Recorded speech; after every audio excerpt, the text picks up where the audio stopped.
صلى الله عليه وسلم صلى الله عليه وسلم صلى الله عليه وسلم صلى الله عليه وسلم صلى الله عليه وسلم صلى الله عليه وسلم صلى الله عليه وسلم الحمد لله رب العالمين والصلاة والسلام على خير خلق محمد وعلى آله وصحبه أجمعين وبعد.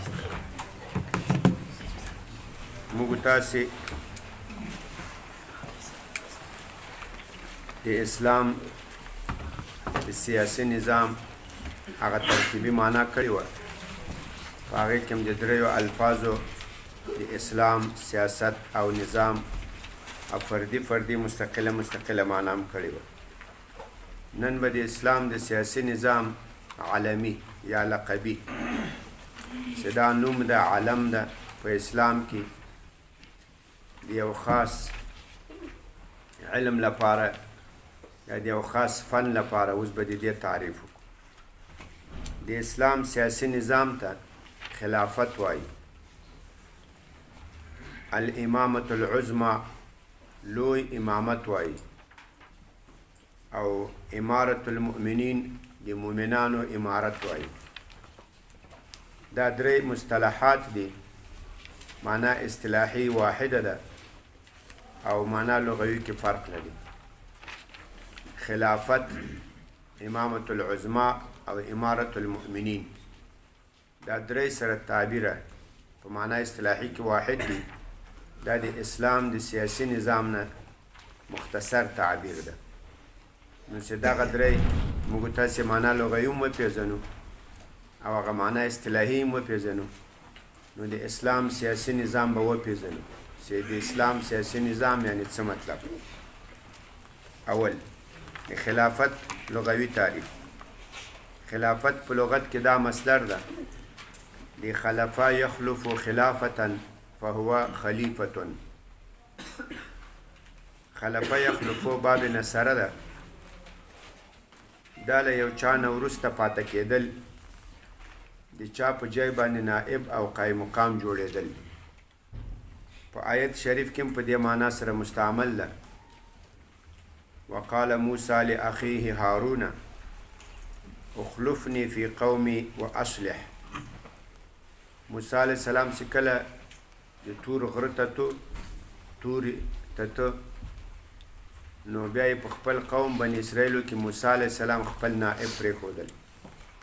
نو موسی علیه السلام ورته وایي اخلفني، د ما خلیفه سه، د ما نائب سه، فی قومي، د ما په قوم بني اسرائیلو کې، و اصلح او اصلاح کوه د قوم، ولا تتبع سبیل المفسدین، او د غلطو خلکو د مفسدینو د بدو خلکو متابعت او پیروي ومکوه. نو خلیفه په لغت کې قایم مقام او نائب ته وایي. لکه موسی علیه السلام تور ته لاړ او خپل ورور هارون علیه السلام هغه په قوم کې خلیفه کو، نائب کو، قایم مقام کو. دا یې لغوي معنا سو. خلافت په اصطلاح کې چاته وایي؟ کوم چې د اسلام سیاسي نظام ده، د هغې مختصر تعبیر ده. د هغه تعریف کړی ده علامه تفتازاني، دا کوم چې مشهور عالم ده. شرح الحقائد، متول، مختصر، زنجانی، شرحه، سعدیه، داسې نور ډېر تصنیفات لري او ډېر تصنیفات درس کیږي، تدریس کیږي. هغه خپل یو کتاب لیکلی په عقایدو کې، مقاصد یا مقاصد الطالبین. دا خپل کتاب خپل پس شرح کړی یم د شرح المقاصد. خو به دا ویل کېدو، اول به شرح عقاید ویل سو، بیا به دا شرح المقاصد ویل سو. خو نن سبا مکتبو په دې کې پیدا کېږي، مدرس نه ده، تدریس نه کېږي. نو هغه په دې متن کې، په دې مقاصد کې د خلافت تعریف کړی. وایي خلافت چاته وایي؟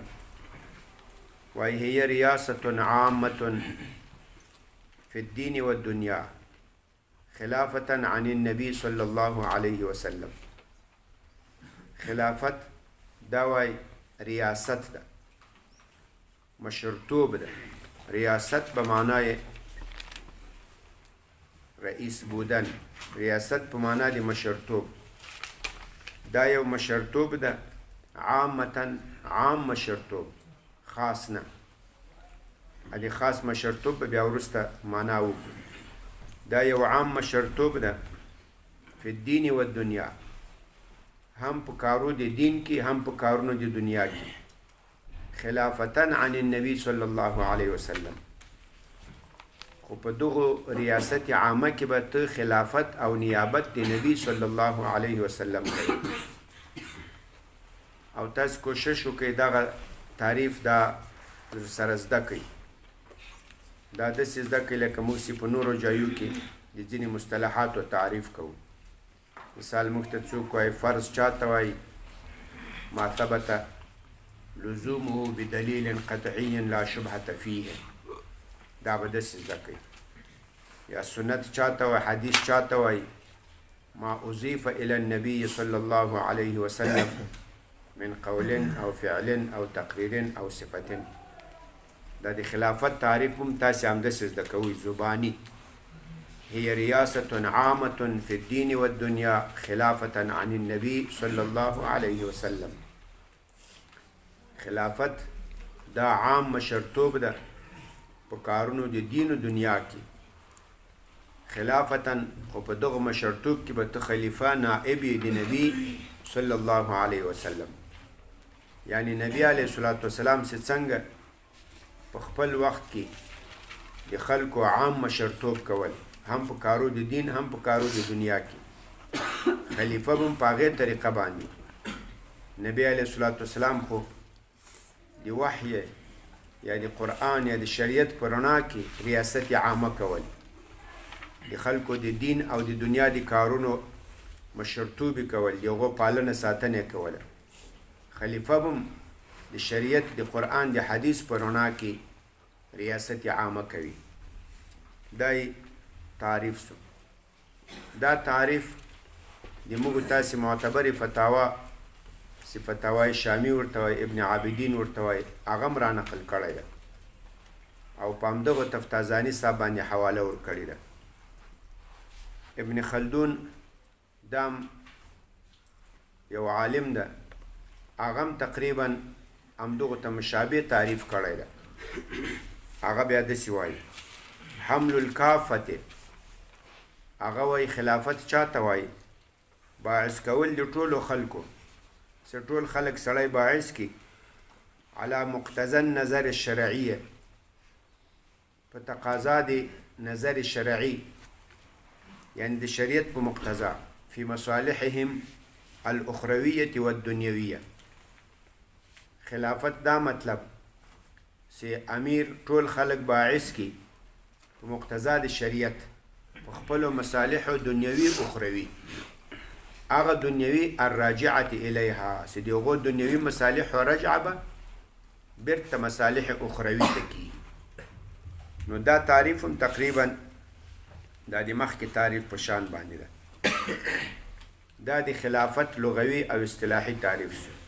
خلافت دا په لغت کې مصدر ده د خلفا یخلف خلافتا فهو خلیفة، د چا نه وروسته پاته کېدل، د چا نه ابقای مقام جوړېدل. دا یې لغوي معنا سوه.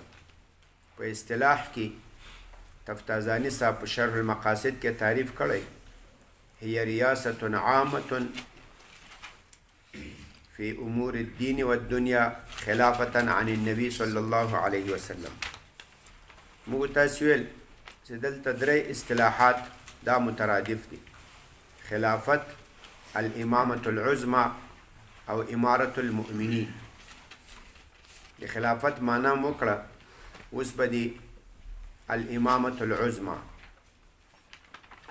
الامامة دا هم مصدر ده د اما یؤم امن فهو عام والمفعول منه معموم. دا مصدر ده، باب نصرین سرو ده، محموز الفا، په فا کلمه کې حمزه راغلی او مضاعف ثلاثی ده. عین کلمه او لام کلمه دواړه میم دي. اما په اصل کې امامه و، میم کې مدغم سو، اما سو. اما یا امو امن فهو آمن، آمن فاعل ده. په اصل کې آممون و لکه ناصرون غندي، میم په میم کې مدغم سوی، آمن سوی. مأمومون دا به صيغه د مفعول سي. اما یا امو دا په لغت کې دوه معناګانې لري. یو معنا یې د قصد کول، اما یا امو په معنا د قصد او اراده کول. لکه زید اما الى الشيء، یعنی قصد الشيء، وغو د کار د دې شی اراده وکړه. په دې معنا سره په قرآن کې مستعمل ده. اما یا امو امن په معنا د قصد سره، آمن په معنا د قاصد سره. په دې آیت شریف کې الله فرمایي سورة مائده 2 نمبر آیت، یا ایها الذین آمنوا لا تحلوا شعائر الله. اے مومنانو تاسې ځان ته حلال مبولي شعائر الله، دی الله تعالی د دین علائم. شعائر جمع د شعیرتون، هغه څه چې هغه د دین علامه وي. دلته مراد جني د حج مناسک، د حج علائم. دا ځان ته حلال مبولي څه معنا؟ یعنی د دې تجاوز، د دې تعدا ځان ته حلال مبولي. دا سنې یو څوک ته د حج په مراسمو باندې تعدا وکړي، الته مثال مجادله مباحثه منع دي او ته هغه کوي. الته په حرم کې ښکار کول منع ده او ته هلته ښکار کوي. دارنګه نور. ولا الشهر الحرام، او ځان ته حلال مبولي دا د حرمت میاشتې، شوال، ذوالقعده، ذوالحجه او رجب. دغه میاشت ځان ته حلال مبولي، یعنی په دې کې تجاوز، په دې کې په چا تیاری مه کوئ. ولا الهدیه، هدیه جمع هدایا، دا هغه څاروي ته وایي آن حیوان رمیږه چې هغه چا بیت الله ته هدیه کړی، بیت الله ته پیش کوي، هلته ځي په مینا کې ذبح کوي. نو په دغو حیواناتو تاسې ځان ته تجاوز حلال مبولي. یو سړی حج ته اوښان، ګډان، وزې روان کړي او ته په لار کې تجاوز پې وکړه، ټول جینه غصب کې. ولا القلائد، قلائد دا جمع د قلادتون، د غاړکۍ ته وایي. دلته مراد جینې هغه څاروي دي چې هغه دوی بیت الله ته هدیه کړي او په غاړه کې یو علامه ورته اچولي، یو غاړکۍ اچولي. قلائد جمع قلادتون، یہ اصلا گردن بند رمیگا. ایجا مراد و حیوانی است که او را کسی به بیت الله هدیه کرده باشه و باز در گردن از او کدام گردن بند به خاطر معرفت انداخته باشه. نو په دغه قلائد باندې تاسې تجاوز ځان ته حلال مبولي. ولا آمین البیت الحرام، او تاسې ځان ته حلال مبولي تجاوز آمین البیت الحرام، په قاصدینو د بیت الحرام باندې. د موږ تاسې هغه مثال یا شاهد هغه په دغه جې کې ده چې اما یا امو په معنا د قصد سره ده، آمن په معنا د قاصدون. او تاسې ځان ته حلال مبولي آمین قاصدین. دا جمع د آمن ده په حالت نسبی او جری کې. حالت رفعی آمون راځي، حالت نسبی جری آمین راځي. تاسې ځان ته حلال مبولي تجاوز کول په قاصدینو د بیت الحرام. چا د عمرې نیت کړی بیت الحرام ته روان ده، یا د حج نیت کړی بیت الحرام ته روان ده، به قصد حج و عمره قصد به بیت الحرام روان است، تو سر از او تجاوز را بر خود جواز نته. په دغو قاصدینو د بیت الحرام عمرتن و حجن ځان ته تجاوز حلال مبوله چې ته په دې تیاری وکې، مال یې لوټ کې، یا یې مړه کې، یا یې بندیان کې، یا یې له حج له عمرې نه بند کې. دا کار مه کوئ. نو اما یا امو، امن دا په اصل لغت کې قصد ته وایي. امامت په معنا د قصد کول، دا یې اوله معنا سو. دا تیمم چې ده دا هم دغه باب ده. تأمم يتأمم تأمما، بیا هغه حمزه په یا بدله سوي، تیمم یتیمم تیمما، هغه په اصل لغت کې قصد ته وایي. متیمم په معنا د قاصد، دغه باب هم د قصد په معنا په آیت کې مستعمل ده. ولا تیمموا الخبیث منه تنفقون، الله فرمایي تاسې قصد مه کوئ د بیکاره مال، منه تنفقون سلاګۍ چې تاسې خرچې کوئ، یعنی چېرته چې د زکات او د صدقې ځای راسي بیا په خپلو مالونو کې یو بیکاره مال راواخلئ، دا صدقه کې هغه دومره بیکاره وي. ولستم بآخذیه الا ان تغمدوا فیه، تاسې خپل هغه مال نه اخلئ که څوک په قرض و په بیو په شرا کې درکړي، هغه ته نه اخلئ، الا ان تغمدوا فیه، مگر که تاسې سترګې پې پټې کوئ. لا تیمموا الخبیث، مال بیکاره را قصد نبکو در صدقه و در زکات و در انفاق، ای تو مال بیکاره. ولستم بآخذیه، که او را تو گرفتنی نیسته در معامله و در قرض و در بی و در شرا، الا ان تغمدوا فیه، مگر این که تو چشما را پت کرده و قبول بکنی. نو اما یا ام یا تیمم یا تیمم دا په اصل لغت کې قصد ته وایي. دوم معنی ده اما یا ام دا په معنا دی وړاندې کېدل، پیش شدن، لکه اما القوم اما الرجل قومه، سړی امامت کو د خپل قوم، یعنی تقدمهم لقوم نه وړاندې سو، از قوم خود پیش شد در کارها، د خپل قوم امام جوړ سو، دا دویمه معنا سو. نو اما یا ام، اما دا په لغت کې قصد کول او وړاندې کېدل، دې دواړو ته وایي. امام هغو چاته وایي چې هغه وړاندې سوی وي، جمع یې ائمتون راځي، ائمه امامان چې د قوم مقتدا او پیشوایی. امام د قوم مقتدا او پیشوا دا په صحیح معنا کې مستعملیږي که صحیح امامان وي، لغتن په بدو امامانو هم اطلاق کیږي، په قرآن کې په دواړو معنا مستعمل ده. وجعلناهم ائمة يهدون بأمرنا ووحينا، موږ دا د بني اسرائیلو نیکان صالحان دام امامان جوړ کړل، ائمة الخیر، خلکو ته هدایت کول د موږ په امر د موږ په وحی باندې. او کله دا امام دا په غلط امام کې مستعملیږي.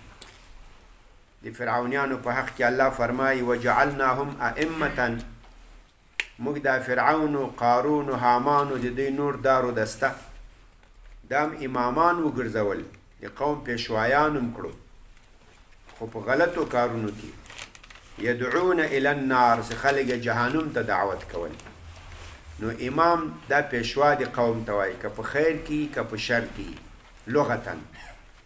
په اصطلاح کې امام هغو چاته وایي چې هغه په امورو د خیر کې له قوم نه وړاندې وي، د قوم مخې ته روان وي. هغه که بیا په کوم شعبه کې وي هغې ته نسبت کېږي، لکه امام ابو حنیفه رحمه الله دا امام فی الفقه ده، امام بخاری رحمه الله دا امام فی الحدیث ده، ابن جریر طبری رحمه الله دا امام التفسیر ده، سبویح دا امام النحو ده. نو په اصطلاح کې هر هغه څوک چې له قوم نه وړاندې وي په یو فن کې په یو علم کې، هغو ته امام ویل کېږي. خو امام بالاضافه ورته ویل کېږي، امام النحو، امام الفقه، امام الحدیث، امام التفسیر، داسې نور. د اسلام د سیاسی نظام دویم نوم هغه الامامة الکبرى ده. د امامت لغوي معنا هم وکړه. امامت په لغت کې وړاندې کېدلو ته وایي. امام هغه څوک چې هغه له قوم نه وړاندې وي، لغتاً که په خیر کې وي که په شر کې وي، او اصطلاحاً چې په امر خیر کې وړاندې سوی. د دې قید لګولی الامامة الکبرى، کبرا په معنا دی لوی. دا قید ولې لګولی؟ دا احتراز ده له امامة الصغرا نه. دلته دوه امامت دي، یو امامة الصغرا ده چې هغو ته امامة الصلاة هم وایي، یو څوک مسلمانانو ته مخکې سي په لمانځه کې، او بل امامة الکبرا ده چې هغه یو څوک له قوم نه مخکې سي په اموراتو د دین او د دنیا کې، له قوم نه مخکې سي، له ټولو نه وړاندې سي، هم په تدبیر و تنظیم د اموراتو د دنیا کې، هم په تدبیر و تنظیم د اموراتو د دین کې. دغه ته امامة الکبرا وایي، ځکه دا قید د کبرا پکې لګولی. فقها وایي دا مقید کو په امامة الکبرا باندې، وایي دا احتراز د له امامة الصغرا نه. امامة الصغرا چاته وایي؟ دا امامت چې دا امام ده، دا مقتدی ده. د دغه امامت څه مطلب؟ د دې امامت مطلب ده وایي ربط صلاة المؤتم بالامام. وایي امامة الصغرا دا مطلب چې د امام المنځ، د مقتدی المنځ، دا د امام للمانځه سره ربط پیدا کی بشروط 10 بنا په هغه 10 شرطونو. امامة الصلاة دا ربط صلاة المقتدی بصلاة الامام. امامة الصلاة یا امامة الصغرا چرا میگه؟ یہ ربط نماز مقتدی به نماز امام با شروط دگانه سره له هغه 10 شرطونو. په امام پسې اقتدا الته صحیح کیږي چې دا غلط شرطونه به موجود وي. که په دې 10 شرطونو کې یو نه ولو، الته بیا امامت نه ده صحیح. د مقتدی او د امام د لمانځه منځ کې ربط نه ده راغلی. اگر زیده شروط یکی نبود، باز ما بین صلات مقتدی و ما بین صلات امام ربط نه آمده. هغه کوم 10 شرطونه دي؟ اول نیت المؤتم الاقتداء. مقتدی به نیت اقتدا کوي، ته به په امام پسې نیت کوي چې په دې امام پسې مې اقتدا وکړه. که دې نیت نه وکړی تا خپل منځ کول، امام خپل منځ کول، دا اقتدا نه ده، دا امامت نه ده. هغه به د بل چا امام یې، خو د تا نه ده، به خاطر کې تو نیت پشت امام نه کردی. دویم و اتحاد مکانهما. د مقتدی او د امام مکان به یو ځای وي. داسې به نه وي چې امام به په مسجد کې ولاړ او تا به دلته له اطاقه نیت پسې کړی وي، ځکه اتحاد المکان نشته. دا دوم شرط ده. دریم و صحت صلاة امامه. په هغه امام پسې اقتدا صحیح کیږي چې د امام خپل منځ صحیح وي. که امام بیا اودسه ولاړو، یا په مردار ځمکه ولاړو، یا یې مردارې جامې اچولې وې، یا یې قرائت فاسد کو، د تا اقتدا پسې صحیح نسوله، ځکه د امام المنځ هغه فی نفسه صحیح نشو. دا یې دریم شرط سو. څلورم و عدم محاذات امرأة. له مقتدي سره به په خوا کې ښځه ولاړه نه وي. که تا امام پسې نیت وکړو او د تا خوا ته ښځه راغله، ښځې هم په امام پسې نیت وکړو، د تا اقتدا فاسد سوه، ځکه تا په خوا کې ښځه ولاړه ده. ولی تا ته نبی علیه الصلاة والسلام ویلی دي چې اخروهن من حیث اخرهن الله. زنانه په صفوف الصلات کې شاته ودروي، لکه څنګه چې الله تعالی دوی وروسته پیدا کړي. اول آدم علیه السلام پیدا سو، بیا حوا بیبي. نو څنګه چې دی خلقتا وروسته پیدا دي خلقتا، نو تاسې په صف کې هم شاته ودروئ. نو دا سړي چې په امام پسې نیت کړی او د ده خواته ښځه ودرېده، نو ده هغه شرط نه ده په جای کړی کوم چې نبی اسلام امر د تأخیر کړی، نو د سړي اقتدا دا فاسد شوه. بل شرط و عدم تقدمه علیه بعقبه. له امام نه به سړی مخکې نه وي ولاړ. څنګه مخکې؟ چې د امام چې د مقتدي پوندي دا د امام له پوندو نه وړاندې وي. مقتدی از امام پیش استاده نمیشه. چطور؟ که پشت پای مقتدی از پشت پای امام پیش باشه. که چرته دی مقتدی پوندی پشت پایش، عقب پایش از عقب پای امام پیش بود، دا المنز فاسد سو، دا اقتدا فاسد سو. ځکه نو دلته خو امام نه ده، تو مقتدی نه یې، بلکې مقتدی امام د وړاندې ولاړ ده او امام غریب دی شاته درولی ده. دا بل شرط. و عدم تقدمه علیه بعقبه. مقتدی به له امام نه په خپلو پوندو باندې وړاندې نه وي. بل شرط وعلمه بانتقالاته، مقتدی به د خپل امام په انتقالاتو علم لري. امام سکته پورته کیږي دی به په علم لري. داسې نه چې امام چېرته کوټه کې بند ولاړ دی بیخي خبر نه وي.